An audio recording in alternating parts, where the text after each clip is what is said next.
Chapter 22 of The Science of Being Great by Wallace D. Wattles. A summary of the science of being great. All men are made of the one intelligent substance, and therefore all contain the same essential powers and possibilities. Greatness is equally inherent in all, and may be manifested by all. Every person may become great. Every constituent of God is a constituent of man. Man may overcome both heredity and circumstances by exercising the inherent creative power of the soul. If he is to become great, the soul must act, and must rule the mind and the body. Man's knowledge is limited, and he falls into error through ignorance. To avoid this, he must connect his soul with the universal spirit. Universal spirit is the intelligent substance from which all things come. It is in and through all things. All things are known to this universal mind, and man can so unite himself with it as to enter into all knowledge. To do this, man must cast out of himself everything that separates him from God. He must will to live the divine life, and he must rise above all moral temptations. He must forsake every course of action that is not in accord with his highest ideals. He must reach the right viewpoint, recognizing that God is all in all, and that there is nothing wrong. He must see that nature, society, government, and industry are perfect in their present stage, and advancing toward completion, and that all men and women everywhere are good and perfect. He must know that all is right with the world, and unite with God for the completion of the perfect work. It is only as man sees God as the great advancing presence in all, and good in all, that he can rise to real greatness. He must consecrate himself to the service of the highest that is within himself, obeying the voice of the soul. There is an inner light in every man that continuously impels him toward the highest, and he must be guided by this light if he would become great. He must recognize the fact that he is one with the Father, and continuously affirm this unity for himself and for all others. He must know himself to be a God among gods, and act accordingly. He must have absolute faith in his own perceptions of truth, and begin at home to act upon these perceptions. As he sees the true and right course in small things, he must take that course. He must cease to act unthinkingly, and begin to think, and he must be sincere in his thought. He must form a mental conception of himself at the highest, and hold this conception until it is his habitual thought form of himself. This thought form he must keep continuously in view. He must outwardly realize and express that thought form in his actions. He must do everything that he does in a great way. In dealing with his family, his neighbors, acquaintances, and friends, he must make every act an expression of his ideal. The man who reaches the right viewpoint and makes full consecration, and who fully idealizes himself as great, and who makes every act, however trivial, an expression of the ideal, has already attained to greatness. Everything he does will be done in a great way. He will make himself known, and will be recognized as a personality of power. He will receive knowledge by inspiration, and will know all that he needs to know. He will receive all the material wealth he forms in his thoughts, and will not lack for any good thing. He will be given ability to deal with any combination of circumstances that may arise, and his growth and progress will be continuous and rapid. Great works will seek him out, and all men will delight to do him honor. Because of its particular value to the students of the science of being great, I close this book by giving a portion of Emerson's essay on the Oversoul. This great essay is fundamental, showing the foundation principles of monism and the science of greatness. I recommend the student to study it most carefully in connection with this book.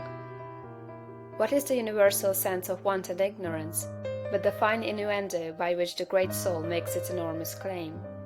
Why do men feel that the natural history of man has never been written, but always he is leaving behind what you have said of him, and it becomes old, and books of metaphysics worthless?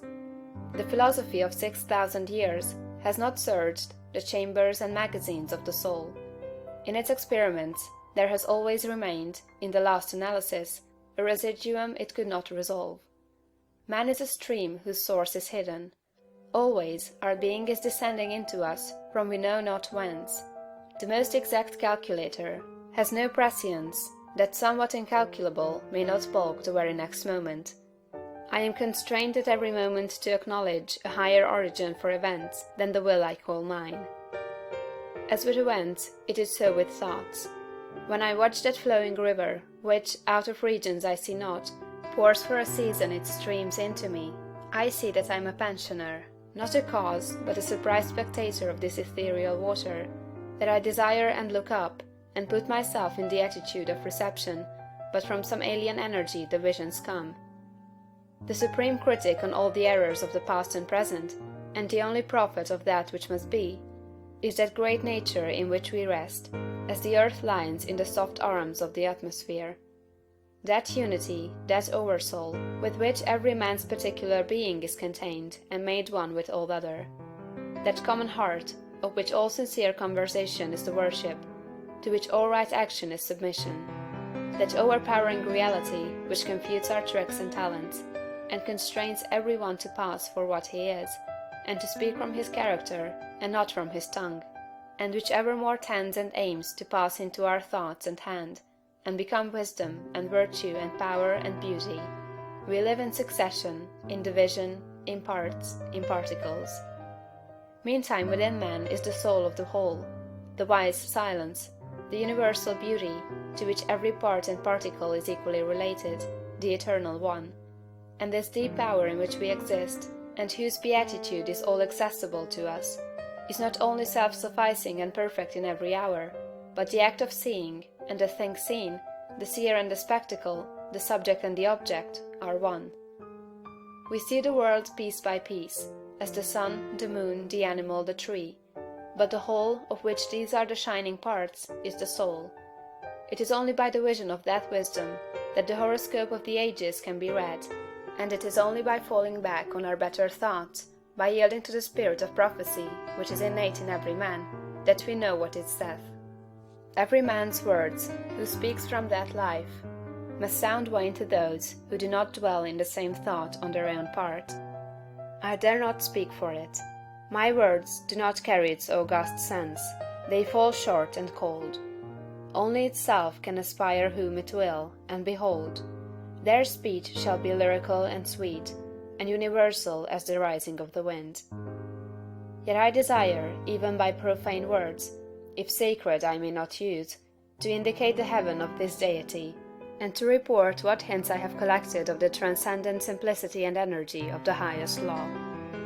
If we consider what happens in conversation, in reveries, in remorse, in times of passion, in surprises, in the instruction of dreams, wherein often we see ourselves in masquerade, the droll disguises only magnifying and enhancing a real element, and forcing it on our distinct notice, we shall catch many hints that will broaden and lighten into knowledge of the secret of nature. All goes to show that the soul in man is not an organ, but animates and exercises all the organs, is not a function, like the power of memory, of calculation, of comparison, but uses these as hands and feet, is not a faculty, but a light, is not the intellect or the will, but the master of the intellect and the will, is the vast background of our being in which they lie, an immensity not possessed and that cannot be possessed.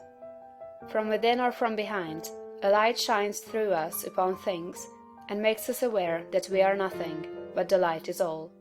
A man is the facade of a temple, wherein all wisdom and all good abide. What we commonly call man, the eating, drinking, planting, counting man, does not, as we know him, represent himself, but misrepresents himself. Him we do not respect, but the soul whose organ he is, would he let it appear through his action, would make our knees bend. When it breathes through his intellect, it is genius. When it flows through his affection, it is love. After its own law, and not by arithmetic, is the rate of its progress to be computed. The soul's advances are not made by gradation, such as can be represented by motion in a straight line, but rather by ascension of state, such as can be represented by metamorphosis, from the egg to the worm, from the worm to the fly. The growths of genius are of a certain total character, that does not advance the elect individual first over John, then Adam, then Richard, and give to each the pain of discovered inferiority, but by every throe of growth, the man expands there where he works, passing at each pulsation classes, populations of men. With each divine impulse, the mind rends the thin rinds of the visible and finite, and comes out into eternity, and inspires and expires its air.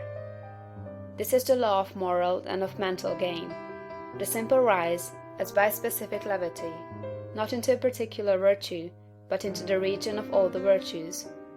They are in the spirit that contains them all. The soul is superior to all the particulars of merit. The soul requires purity, but purity is not it; requires justice, but justice is not that; requires beneficence, but is somewhat better. So that there is a kind of dissent and accommodation felt when we leave speaking of moral nature, to urge a virtue which it enjoins. For, to the soul in her pure action, all the virtues are natural, and not painfully acquired. Speak to his heart, and the man becomes suddenly virtuous. Within the same sentiment is the germ of intellectual growth, which obeys the same law. Those who are capable of humility, of justice, of love, of aspiration, are already on a platform that commands the sciences and arts, speech and poetry, action and grace.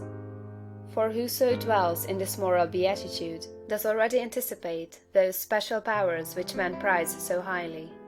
Just as love does justice to all the gifts of the object beloved.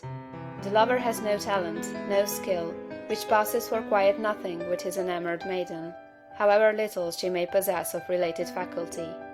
And the heart that abandons itself to the Supreme Mind finds itself related to all its works, and will travel a royal road to particular knowledge and powers. For, in ascending to this primary and aboriginal sentiment, we have come from our remote station on the circumference instantaneously to the centre of the world, where, as in the closet of God, we see causes, and anticipate the universe, which is but a slow effect. Thank you for watching this video. Don't forget to subscribe, share and like it. Tell me in the comments how did you like it? See you on the next video.